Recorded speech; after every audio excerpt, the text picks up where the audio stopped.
Hey everyone, I wanted to create part 3 to do with the heart videos I did yesterday, because there's always something that seems to continue to add to the shared experience. So, because we all have a heart, so energetically,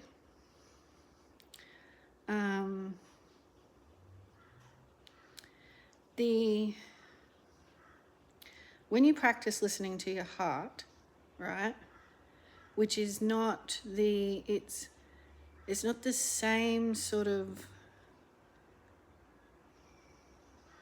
it doesn't have weight to it.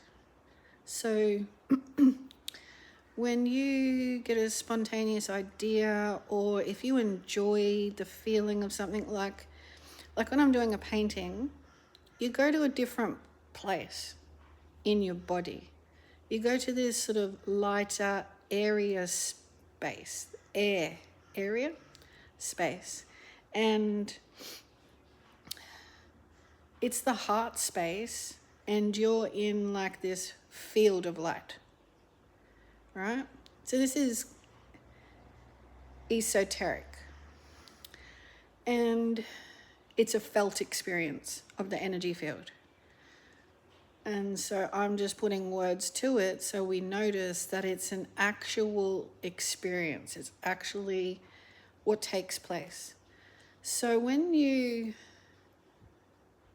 do any creativity, or you're in a space where you feel free about something, like if you're with friends or a good friend or something, and you're just happy, you just don't have any blocks going on, and you're just in a nice space. Any example like this, right? I'm just trying to give you an example of how the heart feels free. When we're not using our heart and we're in our heads, it doesn't feel the same. We're not connecting to the chest. So the heart comes first, and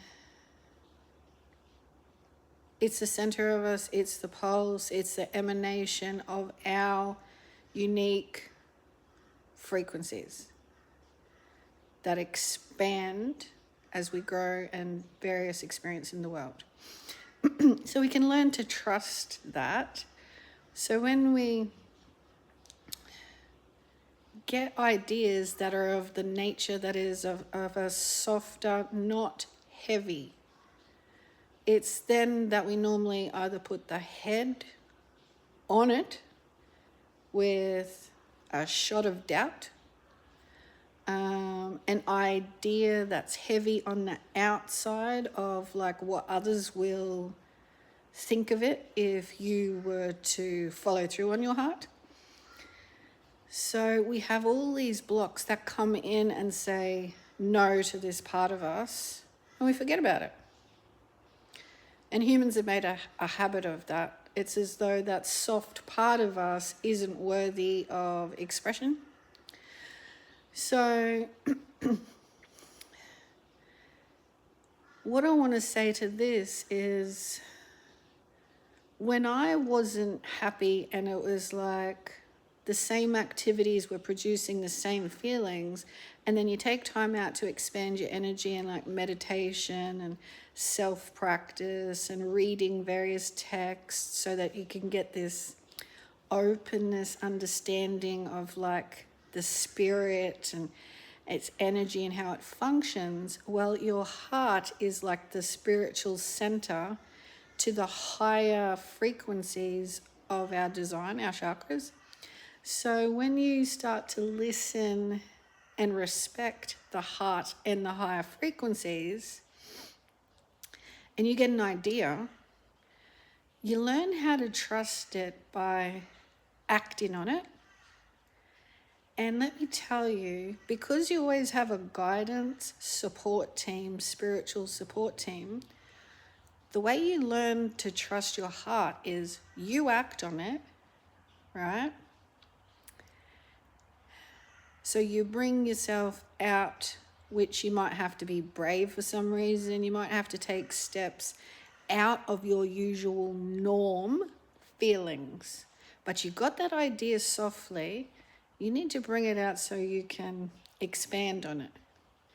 So if you trust that acting on that, you take one step, or you know you have to take several steps of some kind to follow through on it, your guides are going to be there. Okay? We're not walking the life path alone. So if you learn to do that initial practice, right? And say things to yourself like, it's important I speak my truth at my throat. So I have to I have to trust what my heart says, because that leads to me expressing my truth. Because it's my heart, no one else feels, hears, or senses what it would like to do, be, and say. I'm the one that has to do that, and my life gets better. Because your spiritual support team is there for that.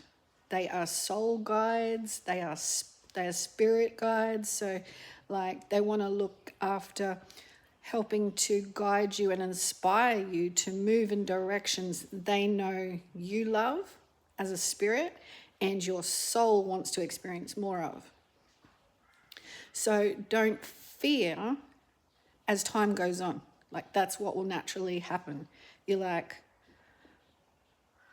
okay, I'm going to follow through on myself. Okay, I'm going to follow through on that. Oh, they probably won't like that, but you know what? They can't do this for me. And it only takes a matter of time where if you start sort of blocking or crushing as though it's not important, you know you're going to feel that. Like a discontent in life, an unhappiness, a searching, a soul seeking. But if you're doing the same things and not acting like with the inspiration you're getting, that's the key. That you have to follow the heart. It's the center of like our physical and our spiritual. And we wouldn't have the rest of the body if we didn't have that central pulse. So it's most important to listen to, because in that emanation followed through on, you're met with your guides, like I mentioned. And what do constantly? They help you expand it. They'll help guide you, and they know you so intimately. And they know the soul intimately, like the path there is a path that's planned, but you can take different enjoyable routes. It's up to you in this world, but make sure they're enjoyable routes that are leading you to along that path of inspiration.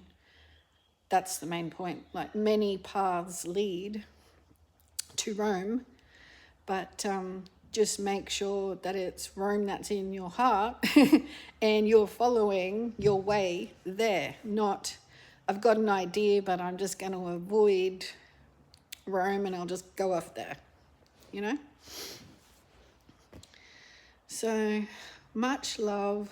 You can have faith and trust in the heart, and that's truly what it's called by, walking the path.